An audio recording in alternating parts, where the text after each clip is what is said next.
म्हैस असतील, गाई असतील, बैल असतील, शेळ्या असतील, कोंबड्या असतील, या सगळ्यांचे पंचनामे करण्याच्या त्या बाबतीत सूचना तशा दिलेल्या प्रशासनाला.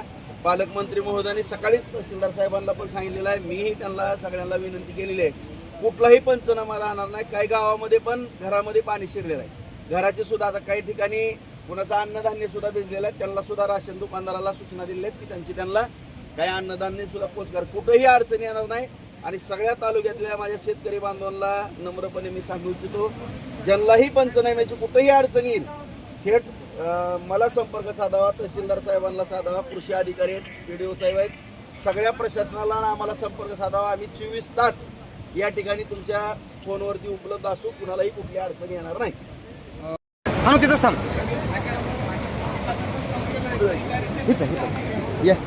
हां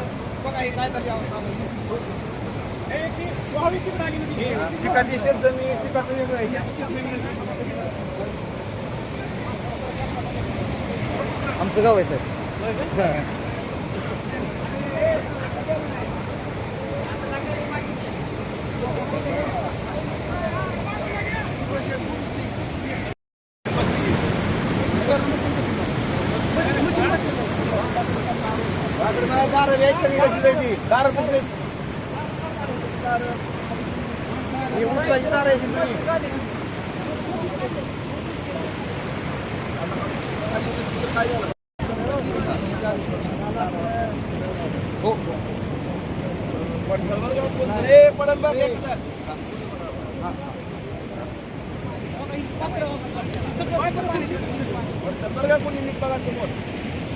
क्षेत्र आहे. आज पण आम्ही पाहिलं, आता आपल्या इथं बेलगावमध्ये असेल, मांडगावमध्ये असेल, कांदलगावमध्ये आहे, ज्या ज्या ठिकाणी शेतीवरचा जो मातीचा थर आहे, ज्या ज्या ठिकाणी वाहून गेले त्यांची वेगळ्याने त्या जमिनीचे पंचनामे करायचे सूचना आपण दिलेल्या आहेत.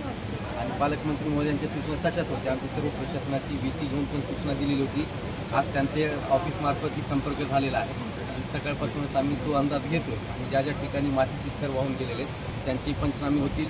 जे शेळीचं वगैरे आपण सांगितलं होतं, आता आपण खडकलगावमध्ये गेलो होतो, तिथं पण त्यांच्या 8 शेळ्या वाहून गेलेल्या आहेत. तेही आम्ही डॉक्टरशी बोललेलो होतो, वेटरनरी डॉक्टरांशी. म्हणजे ज्या ज्या ठिकाणची सगळी फील्ड मशिनरी आपली आता फील्डवर आहे.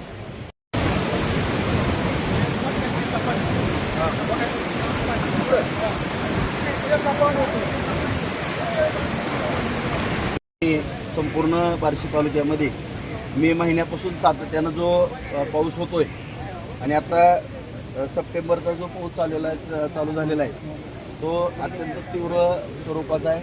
जवळपास माझ्या माहितीप्रमाणे सगळे मंडळ 65 मिलीच्या पुढे गेलेले आहेत आणि रात्री पण मोठ्या प्रमाणामध्ये पाऊस झाल्यामुळं चांदणी नदीला एक मोठा पूर या ठिकाणी आलेला आहे. आणि ह्या चांदणी नदीच्या कडेची सगळी गावं, मग बाबळगाव आहे, आगळगाव आहे, बेलगाव, मांडेगाव, देवगाव, कांदलगाव, ही सगळी गावं ह्या म्हणजे पुराच्या छत्रछायेखाली आलेली आहेत आणि मोठ्या प्रमाणामध्ये या ठिकाणी माझ्या शेतकरी बांधवांचं नुकसान झालेलं आहे. मी या आपल्या माध्यमातून या ठिकाणी सांगू इच्छितो की माझ्या कुठल्याही तालुक्यातील शेतकरी बांधवांनी कुठली काळजी करू नका. निश्चितपणानं शासन आपल्या पाठीशी आहे.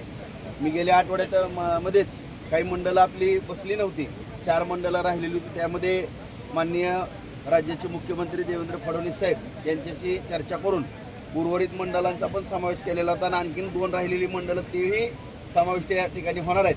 त्यामुळं पैकीच्या पैकी मंडळामध्ये 65 मिलीच्या पुढचे निकष या ठिकाणी लागत आहेत आता शासनाच्या नियमाप्रमाणे.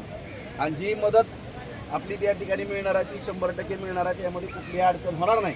आणि या ठिकाणी माननीय तहसीलदार साहेब आहेत, कोयले साहेब आहेत, कृषी अधिकारी आणि सगळे अधिकारी या ठिकाणी प्रशासन बरोबर आहे. सकाळीच माझा माननीय पालकमंत्री जयाभाऊ गोरे साहेबांशी संपर्क झालेला आहे आणि सातत्याने मी त्यांच्या संपर्कामध्ये मी आहे, तहसीलदार साहेब आहेत, त्यांनी पालकमंत्री महोदयांनी तहसीलदार साहेब यांच्याशी पण संपर्क साधून आपले करडेवना नावाचे आपले एक शेतकरी खडकलगावला त्या पात्रामध्ये थोडं मोठा पूर आल्यामुळं अडचण झालेली होती, ती अडकून बसलेली होती, त्यांना सुद्धा बाहेर काढण्याचं काम या ठिकाणी प्रशासनाच्या माध्यमातून या ठिकाणी तहसीलच्या माध्यमातून आणि नगरपालिकेच्या माध्यमातून या ठिकाणी केलेलं आहे.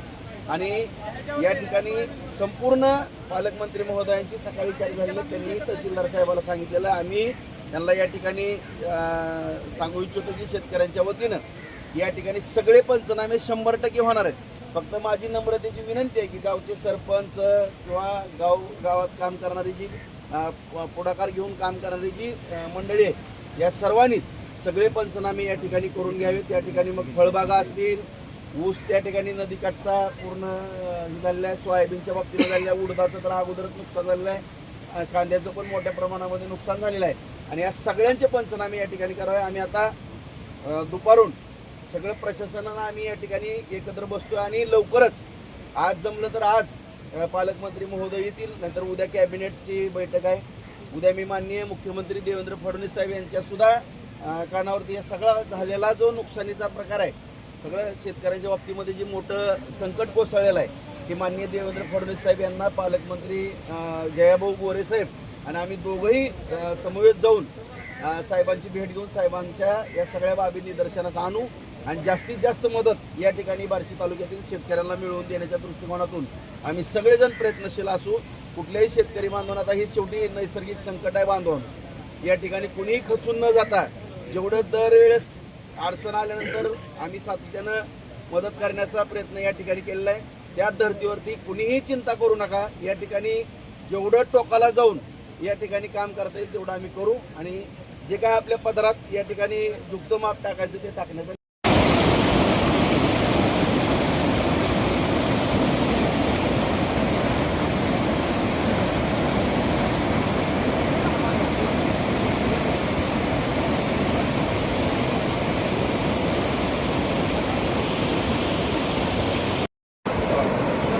बसनं आलेत का? हां, कसं आलेत? 4 व्हीलर आहे का? बरं बरं बरं बरं.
Bıkıp bıkıp